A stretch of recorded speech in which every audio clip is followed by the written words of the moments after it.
हमारी संस्कृति, हमारे संस्कार सदा रहें हमारे साथ। सब्सक्राइब करें तिलक। जो उचित और अनुचित का भली भांति विचार किए बिना किसी काम को जल्दी में करते हैं, वो पीछे पछताते हैं। मुझे तुम्हारी वीरता पर और तुम्हारे पराक्रम पर किंचित भी संदेह नहीं है। तुम क्रोध के आवेश में भरत को अवश्य मार सकते हो, परंतु जब तुम्हें पता लगेगा कि भरत पर तुम्हारा संदेह मिथ्या था, तो क्या फिर उसे जीवित भी कर सकोगे? परंतु भैया, जो आंखों से दिख रहा है उसे आप संदेह कह रहे हैं? कभी कभी आंखों से देखा हुआ भी सत्य नहीं होता।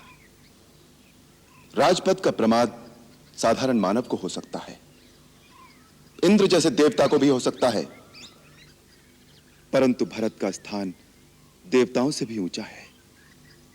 वो एक महामानव के रूप में महानता की परिसीमा है। जिस प्रकार खटाई की एक बूंद से क्षीर सागर का दूध नहीं फट सकता, उसी प्रकार अयोध्या तो क्या, त्रिलोक का राज्य भी भरत को दे दिया जाए तो भी उसे राजमत नहीं हो सकता। आपके इसी साधुपने में हमने अपने हाथ में आया हुआ राज छोड़ दिया। सारी प्रजा आपके साथ थी। आपका एक संकेत होता तो प्रजा महाराज को आपका राज अभिषेक करने में विवश कर देती, और प्रजा के बल पर मैं अपने पिता का वचन झूठा कर देता। लक्ष्मण, पिता और पुत्र का नाता प्रजा के मतामत से निर्धारित नहीं होता। इसी प्रकार भाई और भाई के बीच फैसले तलवार से नहीं किए जाते। भरत को मारकर जिस राज्य की तुम कल्पना कर रहे हो, तनिक सोचो कि उसका परिणाम क्या होगा। यदि अपने भाई ही ना रहें तो राज्य के सुख भोग में क्या आनंद मिलेगा। यदि मेरे सुख में तुम तीनों भाइयों का भाग ना हो तो वो सुख मेरे लिए विष के समान है।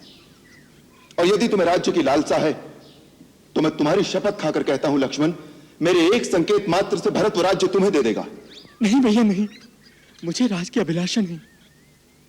परंतु यदि भरत के मन में पाप हुआ तो, यदि उसने प्रहार किया तो उसी को प्रहार करने दो।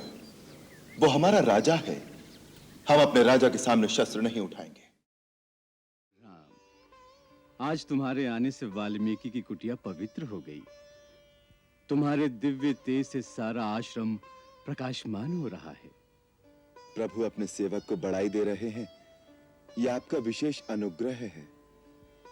अन्यथा इन श्री चरणों तक पहुंचना ही मेरा सौभाग्य है, जिनकी शरण में आने से ही मनुष्य अपनी आत्मा में निहित भगवान का स्पर्श अनुभव करने लगता है।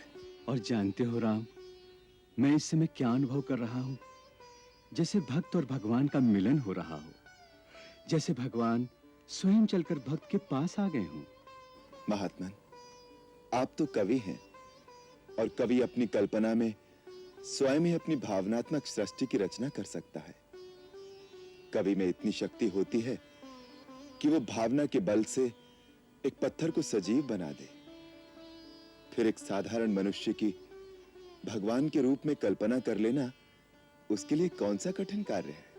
ये कल्पना नहीं राम, जिस मनुष्य की ये स्थिति हो जाती है कि वो अपने अंदर स्थित भगवत स्वरूप के दर्शन कर सके, वो स्वयं भगवान ही हो जाता है।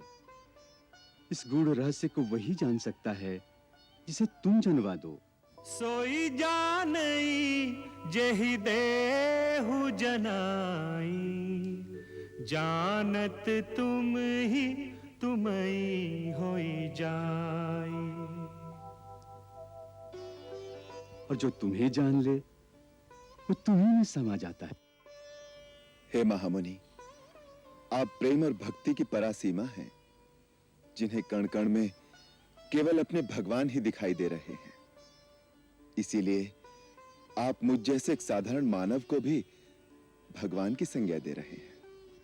राम, आज तक जो चरित्र, जो अद्भुत कार्य तुमने किए हैं, ताड़कावध से लेकर धनुष भंग और परशुराम के गर्भ मर्दन तक, उससे मन में यह विश्वास दृढ़ होता जा रहा है कि तुम इस लोक से परे कोई दैवी शक्ति, कोई अवतारी पुरुष हो, जो इस धरती पर धर्मात्माओं की रक्षा के लिए और अधर्म के नाश के लिए अवतरित हुआ है। तुम्हें मेरे काव्य के नायक हो राम। मैं वास्तव में कौन हूं, मैं किस कारण से जन्मा हूं, ये मैं कैसे जानूं? ये तो आप जैसा त्रिकालदर्शी ही जान सकता है।